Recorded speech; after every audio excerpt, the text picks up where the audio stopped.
तो देखे एलाम पुष्पा 2 झुकेगा नहीं साला। भाई साहब की মুভি, কি সিনেমা। আমি যত আশা নিয়ে গেছিলাম তার থেকে বেশি কিছু পেয়েছি এই মুভিটাতে। পুষ্পা পার্ট 1 যারা দেখেছো তাদের উদ্দেশ্যে বলি, তোমরা এই পার্টটাকে অবশ্যই দেখবে, তোমরা কেউ কিন্তু মিস করবে না। একটা ফাড়ু সিনেমা, যারা মার ধার তোড় ফোড় অ্যাকশন মুভি পছন্দ করো এবং যারা অলরেডি পুষ্পার ভক্ত ফ্যান, তারা কিন্তু অবশ্যই মুভিটা দেখবে। একদম সম্পূর্ণ পয়সা বসুল মুভি, একদম পয়সা বসুল।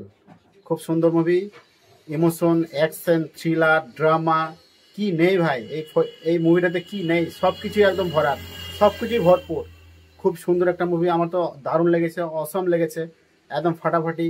আর সবচেয়ে বড় কথা, আমি 3Dতে মুভিটার টিকিট প্রথম দিন যেদিন ওপেনিং হয় সেদিনে আমি টিকিট বুক করেছিলাম।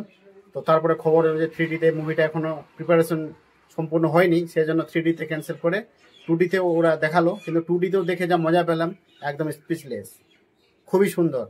তো 3Dর যে চার্জ, সেই চার্জটা রিটার্ন দিয়েছে যদিও, কিন্তু খুবই সামান্য, সেটা না দিলেও কোনো ব্যাপার ছিল না, কারণ মুভি দেখে আমরা সম্পূর্ণ পয়সা বসো সব ভুলে গেছি। 3D কি হলো, 3D চার্জ কত পেলাম, 3Dর এক্সট্রা চার্জ কত রিটার্ন পেলাম, সব ভুলে গেছি।